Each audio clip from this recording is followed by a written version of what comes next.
Oke, di video kali ini gue akan jelasin ya, mendingan jadi pengusaha atau jadi seorang investor. Ini datang dari pertanyaan banyak banget dari kalian dan juga dari teman-teman gue. Karena gue punya pengalaman di dua bidang ini, jadi gue rasa gue bisa kredibel untuk ngomong tentang topik ini ya. Gue pernah jadi pengusaha, gue pernah sampai sekarang pun jadi investor. Jadi gue kasih tahu secara objektif, enaknya jadi pengusaha atau jadi investor nih. Plus minusnya itu apa sih dari kedua ini? Intinya ya kalau kalian gak mau panjang-panjang nonton video ini satu kalimat yang gue selalu sebutin ke teman-teman dekat gue. Gue selalu bilang gak semua orang tuh bisa jadi pengusaha. Ini gue kesel banget kenapa? Karena banyak banget ya misalnya orang bikin motivator gitu bilang, oh lu bisa bisnis, lu bisa ini. Gak semua orang tuh bisa jadi pengusaha, tapi semua orang bisa jadi investor. Nah kalian harus garis bawahin itu. Gak semua orang tuh bisa jadi pengusaha ya. Jadi jangan delusional. Kalau lu dari kecil gak ada tendensi untuk bisa jualan dan lain-lain, lu pasti gak bisa jadi pengusaha. Orang yang jualan kelas bisnis itu tai semuanya ya. Semuanya gue kasih tau itu tai. Gak akan ada yang bisa ngajarin lu bisnis ya. Apalagi bisnis autopilot itu gak ada ya. Pengusaha itu dilahirkan bukan dibuat. Contoh ya, gue kasih contoh sederhana. Kalian di sini pasti ada yang pernah ngalamin, mungkin ya beberapa dari kalian yang gajinya UMR. Kalian gaji UMR ya di kerjaan kalian mulai ngerasa, oh gue lebih pintar nih dari bos-bos gue lebih pintar dari rekanan kerja gue. Karena gue gaji UMR, gue harus dapat lebih. Ya. Kok gue nggak digaji lebih? Dengan ego lu yang setinggi langit itu akhirnya lu ngapain? Lu coba keluar gitu. Lu coba keluar untuk jual skill lu. Nah makanya gue tantang kalau misalnya semua orang bisa jadi pengusaha di sini ya. Lu semua yang gaji UMR gue tantang. Coba lu keluar jadi kerjaan lu. Kalau emang skill lu seberharga itu, cobalah bikin usaha jual jasa lu. Kalau emang skill lu jago tapi lu gak bisa jualan jasanya juga sama ya. Makanya banyak yang UMR ngerasa dia deserve more, ya ngerasa dia hebat, dia jago ya. Milenial ini ngerasa dia skillnya lebih tinggi, dia coba bikin usaha ya. Akhirnya semua tabungannya hilang, dia balik jadi gembel, dia kerja lagi, mulai lagi dari UMR. Siklusnya begitu kan, merasa jago, keluar, bangkrut bisnisnya, kerja lagi. Lu bukan pengusaha ya lu harus telan mungkin hidup lu nggak spesial amat gitu. Gue itu paling jauh ya dari motivator. Gue di sini seorang yang pengen nampar kalian balik ke realitas. Makanya gue benci banget dibilang, oh Timothy itu motivator anak muda. Bukan. Gue tuh cuma pengen tampar kalian buat kasih tahu realita hidup yang sulit ini seperti apa. Kita mungkin bahas dari pengusaha dulu ya. Pengusaha itu kan sesuai namanya pengusaha ya. Dia orang yang berusaha. Orang yang berusaha itu sangat sulit ya untuk bisa bikin bisnisnya jalan. Karena secara statistik, berapa sih bisnis yang lewat dari 5 tahun pertama? Berapa sih? Kalian cari Google aja sendiri. Berapa bisnis yang tahan 10 tahun pertama? Jawabannya nggak banyak. Kenapa? Karena ada persaingan usaha ya, ada inflasi, ada kompetisi dan semua. Itu sangat susah gitu ya. Lu harus ngerti customer lu harus ngerti produk lu harus bisa R&D produk, lu harus bisa marketing, bisa sales, bisa HR, bisa ngurus orang, bisa jadi leader, bisa ngurus company. It's not easy, bisa accounting, bisa finance, there's a lot of things to become a good businessman. Dan gue yakin 99,9% dari kalian yang nonton video ini gak akan pernah jadi pengusaha seumur hidup kalian. Mungkin kalian delusional, mikir, oke, gue akan jadi pengusaha, terus kalian coba, kalian gagal, terus kalian nangis. Tapi gue yakin 99,9% yang nonton ini itu gak akan pernah bisa jadi pengusaha. Orang yang suka ngomong ya, oh kalian harus jadi pengusaha karena jadi pengusaha itu enak ya. Jadi pengusaha itu enak, waktunya bebas ya, you have time freedom, lu bisa jalan-jalan ya kan. Ada yang pernah bilang, gue pernah dapat iklan bahkan dibilang bisnisnya jalan, ownernya jalan-jalan. Buset, keren banget. Mau bisnis autopilot daftar di sini. Gue cuman kasih tahu lu, cuman orang goblok ya yang ngajarin orang untuk bisnisnya autopilot. Jawabannya nggak ada ya. Lu lihat bank paling besar ya di negara ini itu diturunin bahkan juga ke anaknya. Ya, bisnis itu tidak ada yang bisa autopilot. Dia bisa jalan doang tapi stagnan. Dan bisnis yang stagnan, ya ini gue ajarin lu semua. Lu kalau mau bisnis yang grow itu ownernya harus ada di dalam. Ya. Jarang sekali ya bisnis yang bisa bergerak tanpa ownernya. Tapi kan ini ada direkturnya udah profesional. Ownernya tetap nelpon di belakang, gua kasih tau lu aja yang nggak tahu ya. Bisnis dengan owner itu bisa grow. Orang bisnis dengan owner aja bisa turun, apalagi tidak ada owner, lu autopilotin ke karyawan ya pasti hancur lebur bisnis lu ya. Bisnis yang stagnan adalah bisnis yang mati. Kenapa? Karena ada namanya cost of capital. Makanya ini motivator bisnis ini gak paham gitu. Makanya cuman hidupnya jualan motivasi bisnis, gak punya bisnis beneran gitu. Gue bisa ngomong kenapa? Karena lu bisa lihat gitu outlet fisik gue gitu di mana aja. Gue tahu gak gampang gitu untuk bikin bisnis ya. Dan gak ada yang autopilot. Semua ideation tuh dari founder. Mungkin satu-satunya hal positif yang gue bisa cari tentang berbisnis ya, bisnis itu sangat sulit. Sangat sulit dan sangat capek. Satu-satunya hal positif yang gue bisa kasih tau kalian adalah lu ngerasa punya fulfillment ya. Lu ngerasa lu build something ya. Lu ngerasa ini karya lu, ini sebagai bayi lu gitu loh. Yang lu grow pelan-pelan dari 10 karyawan ke 100 ke 1000. It's like your baby gitu. Jadi ini fulfillmentnya. Karena resiko jadi pengusaha tuh terlalu besar menurut gue untuk 99,9% orang. Ketika lu mulai suatu restoran ya. Misalnya nih, lu chef gitu, lu mulai suatu restoran atau bukan chef mulai restoran, lu kan tahu betapa sulitnya itu. Pertama lu bikin ya kan lu keluarin modal ya, lu modalin bisnisnya pakai semua tabungan hidup lu dari kerja, terus lu lompat ke dunia usaha. Lu modalin pakai semuanya, anggaplah restoran lu hebat, restoran lu laku ya. Restoran pertama laku. Untuk buka restoran kedua lu butuh apa? Butuh modal lagi ya. Mungkin semua profitnya nggak bisa lu nikmati untuk beli mobil, tapi profitnya lu pakai untuk buka restoran kedua. Mungkin selama 3 tahun dividen lu itu nggak pernah keluar, tapi masuk ke perusahaan namanya retained earnings. Retained earnings ini buka lagi capex ya, capital expenditure di restoran baru. Ketika restoran lu baru jadi ini, anggaplah let's say lu jago lah, lu rame. Lu tabung dari 2 restoran ini jadi 4 ya, sampai jadi 10 restoran. Ketika jadi 10 restoran, 2020 terjadi Covid. Lu nggak bisa jualan selama 6 bulan, restoran lu tutup 10-10-nya. Lu udah nabung dari dulu, udah sampai 10, bangkrut. Karena Black Swan, karena political event. That's how hard business is. Dan during those whole years yang lu buang apa? Waktu lu, you get nothing. Ya mungkin lu bilang, oh saya dapat pengalaman, tapi it's up to you lah. People do business to make money. Ya. Sekarang kita akan bahas dari kacamata investor ya. Dan menurut gue investor ini orang yang lebih efisien dibanding pebisnis. Kenapa? Karena ini adalah, namanya di dunia ini kapitalisme bekerjanya. Capital ya. Orang yang tahu gimana cara taruh capital dari satu tempat ke tempat yang lain akan jadi orang yang paling kaya. Kalau lu mau kejar fulfillment, yes, kejar bisnis. Tapi lu mau ngejar uang, kejarlah jadi seorang investor. Gue yakin akan ada orang sok pinter yang ngomong di sini, oh Jeff Bezos itu bisnis bro. Jeff Bezos itu mulai bikin Amazon. Gue kasih tahu, Jeff Bezos itu adalah trader dan investor di hedge fund namanya DE Shaw. Ya, dia kerja di situ dengan gaji sangat tinggi dan dia melihat waktu itu dia adalah analis di bidang online marketplace ya. Di dunia digital ini dia lihat satu produk yang katalognya hampir infinity. Ya, katalognya banyak sekali, nggak bisa dijual di toko fisik. Itu satu hal yaitu buku. Makanya Amazon mulai dari buku. Bukan karena dia suka buku, tapi he saw a gap. Dia ngeliat gap di dalam market yang gak ada yang isi. Karena dia sebagai investor di hedge fund firm namanya DE Shaw. Dari situ dia bikin Amazon. Gue sebagai investor, gue bisa tahu gitu loh. Oh gue gak usah running F&B ini, tapi gue taruh duit sini, gue tahu cara kerjanya gimana. Oh ini ada tambang ini, gue taruh duit di tambang nikel. Gue tahu cara kerjanya gimana. Oh ada ini, gue taruh duit sini. Oh gue tahu cara kerjanya gimana. Ya.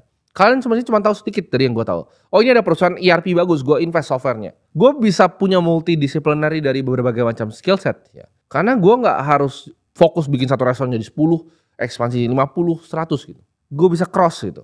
Gue liat opportunity di Bitcoin, gue hajar. Gue liat di sini, gue hajar. Liat di sini, gue hajar. Tapi ya mulainya nggak begitu. Mulai sama ya. Susah seperti kalian. Gue itu orang susah ya. Makanya gue bisa ngomong seperti ini dan ilmu gue sampai sini. Karena gue praktisi, gue benci banget lihat orang cuma motivator cuma ngajarin orang apa bisnis autopilot. Itu goblok, kalian buang aja semua. Ada yang bahkan ada bukunya gue bisnis autopilot itu buang ke tong sampah aja, nggak ada jawabannya ya. Lu mau sistemin SOP, nggak ada ya. Gue nggak ketemu satu orang pun yang gue tahu punya bisnis autopilot.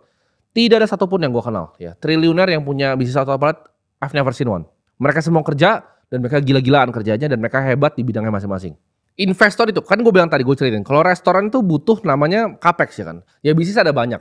Tapi kalian get the general idea. Kalau lu produksi plastik ya, pabrik lu sekian, lu bisa produksi sekian. Untuk lu bisa produksi lebih banyak plastik untuk jual ke lebih banyak orang ketika demand lu increase, apa yang terjadi? Lu harus keluarin modal lebih banyak lagi untuk bangun pabrik lebih banyak. Intinya itu. Modal itu harus ditahan dalam buat kembangin bisnisnya. Dan itu kalau bisa bangkrut di ujung lu hilang semuanya. Sedangkan lu jadi investor, lu unlock yang namanya scalability, skalabilitas ya. Jadi lu nggak constraint dari tempat, harus nyari lokasi, nggak. Tapi lu bisa unlimited ya, scalingnya. Bisnis itu pertambahan ya.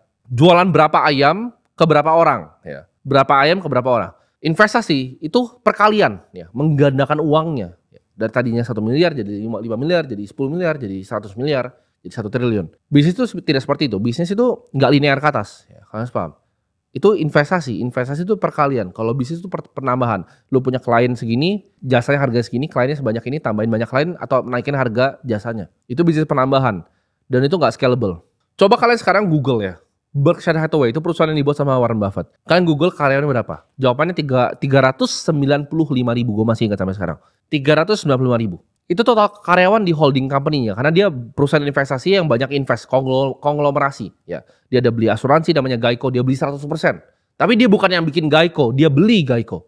Dia bukan yang bikin perusahaan furniture, dia yang beli perusahaan furniture. Total karyawannya 395.500. Tapi karyawan yang di holding company-nya, di Berkshire Hathaway-nya itu cuma 25 orang. That's why kantor gue sekarang ya. Gue punya kantor, itu cuma 25 orang ya. Gue desain tempat itu hanya untuk 25 orang, tidak pernah lebih. Kenapa? Karena Berkshire aja bisa running dengan 25 karyawan. Itu jadi perusahaan nomor 8 ya di dunia. Kalian bayangin. Itu namanya efisiensi. Kalian bisa scale ya. Skalabilitasnya unlimited. Karyawan 25 bisa sampai punya holding company yang karyawannya ada 395.000. Bill Ackman dia punya Pershing Square Capital. Kalian lihat karyawannya nggak sampai 20, belasan bahkan. Dengan fund sekian miliar dolar itu ya puluhan triliun, karyawannya cukup belasan. Karena bisnis scalable cuma butuh karyawan sedikit yang sangat-sangat pintar. Dan investor itu punya real time freedom yang gak seperti pebisnis. Karena ketika dia investasi, misalnya gue beli misalnya saham Coca-Cola, ya gue biarin Coca-Cola yang kerja buat gue. Itu real autopilot. Ya. Ketika gue beli Bitcoin, gue biarin Bitcoin bekerja untuk gue. Ketika gue beli saham perusahaan bank, gue biarin direksinya bekerja untuk gue. Kasih gue dividen, kasih gue capital gain. Ya, you do your part ya, para direksi dan komisaris itu meningkatkan fungsinya. Ya, ada direksi dan komisaris, lu belajar ntar di Business 101. Itulah untuk meningkatkan yang namanya shareholders value. Gue di sini bukan sebagai yang bikin Holy Wings Group gitu. Gue nggak bikin Atlas, wah beach club terbesar di Bali. Gue bukan yang jago operasionalnya di sana, tapi gue investornya. Paham nggak? Jadi sampai sini kalian paham ya. Jadi investor tuh selalu lebih enak karena kita bisa cross lini. Nah pertanyaannya dapat uangnya dari mana kalau mau jadi investor? Itu kan pertanyaan kalian. Itu bisa dimulai dari kalian karyawan. Saran gue daripada kalian coba misalnya kalian jadi karyawan nih. Oh gue mau jadi pengusaha keluar ya. Daripada uang lo habis semua ke restoran yang gue bilang tadi. Lebih baik lo investasikan, lo mainin game ini. Kenapa? Ini skalabilitasnya bukan hanya di uang, tapi di ilmunya ya. Lo invest 2 juta rupiah. Ya, lo analisa misalnya saham bank ya, atau saham Coca-Cola 2 juta rupiah sama 2 juta dolar itu sama persis cara mainnya. Kenapa skill gue compounding terus? Karena dari gue invest dengan cara yang benar ya. Gue analisa financial statement seperti apa. Manajemennya seperti apa, transkripnya gue bacain semuanya, corporate presentationnya seperti apa, gue lihat semuanya. Jadi skill itu yang dari gue kecil ya, gue 15 tahun udah begitu. Itu translate sampai 10 tahun, 1 dekade gue di industri ini. Ya gue udah tajam banget, gue tahu oh ini kayak gini. Oh misalnya ini analisanya kalau misalnya properti pakai apa, oh properti pakai earnaf. Oh kalau pakai ini kita pakai price to sales gitu. Oh kalau ini kita lihatnya gimana, lihat nilai bukunya tapi terdiskon nggak? Itu dari luar kepala ya. I can value a company very fast. Kenapa? Karena I've been doing that. Gue udah melakukan itu dari gue umur 15 tahun. Dari kalian tuh kencing belum lurus masih naik layangan. Jadi buat lu yang iri sama gue, kok hidup gue bisa begini, hidup lu begitu? Kita memang orangnya beda. Lu 15 tahun gak nyari-nyari laporan keuangan kayak gue. Jangan expect hidupnya sama. Tapi di sini gue bisa kasih tau apa? Gue bisa kasih tau step by step apa yang telah gue lakukan supaya kalian gak usah lewatin jatuh bangunnya gue. Menurut gue lebih enak lu jadi karyawan fokus ya, tingkatin skill lu, jangan keluar dari pekerjaan lu fokus berinvestasi. Hidup lo akan jauh lebih makmur and you'll be cash rich. Lo pasti lihat banyak pengusaha yang kelihatannya bisnisnya gede tapi gak punya duit. Kenapa? Karena uangnya muter aja di bisnisnya. Gak pernah dripping keluar. Gak pernah dapat dividen yang asik kayak investor. Itulah kenapa investor selalu kan cashnya lebih banyak dibanding pengusaha. Dan kalian lihat ujungnya pengusaha itu adalah jadi investor. Jadi ketika mereka ujungnya perusahaan, pengusaha adalah perusahaannya bisa TBK ya. Perusahaan bisa TBK ya, saham mereka bisa keluar ke publik, mereka dapat capital fresh akhirnya. Mereka right issue untuk bisnisnya dan mereka pribadi dapat uang. Nah, ketika mereka pribadi dapat uang, itu apa yang mereka lakukan? Mereka berinvestasi dari sana. Unik kan? Lu bikin ini semua capek-capek, ujungnya cuma dapat pool of cash. Kenapa nggak nyari pool of cash-nya in the first place? Cari uangnya dulu ya. Ini gue ada cerita sederhana. Gue bilang tadi Warren Buffett beli perusahaan furniture. Gue mau ceritain sederhana tentang perusahaan furniture ini. Ada orang namanya Rose Blumkin ya. Rose Blumkin ini nggak lulus SD. Rose ini mulai dengan jualan furniture modal $2.500 ya. $2.500. Dia itu kerja sampai 103 tahun umurnya. 1983 dia jual semua perusahaannya ke Warren Buffett. 1983 dia jual semua perusahaannya ke Warren Buffett seharga 60 juta US dollar. Dari 2.500 sampai 60 juta US dollar. Hebat kan? Luar biasa. Kerjanya nenek-nenek ini sampai 103 tahun. Kalian tahu beberapa tahun belakangan omset dari perusahaan itu berapa? 1,5 miliar USD ya. Omsetnya ya. Dia jual semua perusahaannya buat 60 juta dolar. Buffett itu dapat tahun lalu 1,5 miliar. 1,5 miliar US dollar per tahun dapat uang kayak mesin. Cetak. Pelajarannya apa yang kita bisa ambil dari sini? Jangan jadi Ross Blumkin. Jadilah Warren Buffett ya. Jadilah orang yang beli perusahaan orang lain. Jangan jadi orang yang bikin. Jadi orang yang beli, yang caplok-caplok perusahaan. Gue bukan bikin kayak restoran gue ini, gue gak peduli operasionalnya apa. Gue yang selalu taruh duit.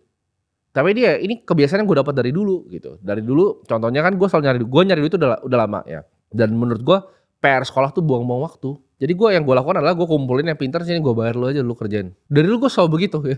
Gue punya kebiasaan, karena gue malas, ngapain gue kerjain PR gak berguna kayak begini. Gue mending kerjain bisnis gue dapat duit beneran. Jadi itu yang gue lakukan dan gue kebiasaan melakukan itu. Sama kayak kerja kelompok kan, restoran ini, chefnya siapa, operasional siapa, ya udah lu buat nih duitnya.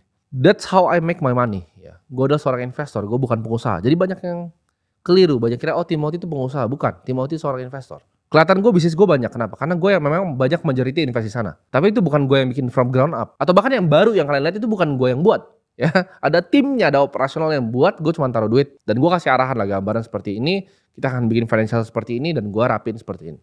The time to learn is now, karena skill investasi gue bilang tadi 2 juta rupiah sama 2 juta dolar, there's no difference, it's the same analisa, same management analisa, same financial analysis, sama semuanya ya, sama semuanya. Lu mau uang kecil atau uang besar, better start learning now. And selalu ya, investasi terbaik yang lu bisa lakukan adalah ke leher ke atas ya, ke ilmu lu.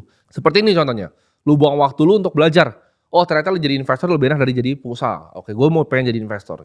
Inilah investasi waktu lu. Ini lu lagi investasi leher ke atas gitu. Lu dapetin ilmu yang gue tabung selama 1 dekade. Gue compact, gue suruh anak-anak edit, gue lempar ke lu. Dan lu di sana di rumah bisa nonton ini. Ya. Dan lu bisa menikmati. Jadi itu aja ya. Semoga bermanfaat. Sampai jumpa di video selanjutnya.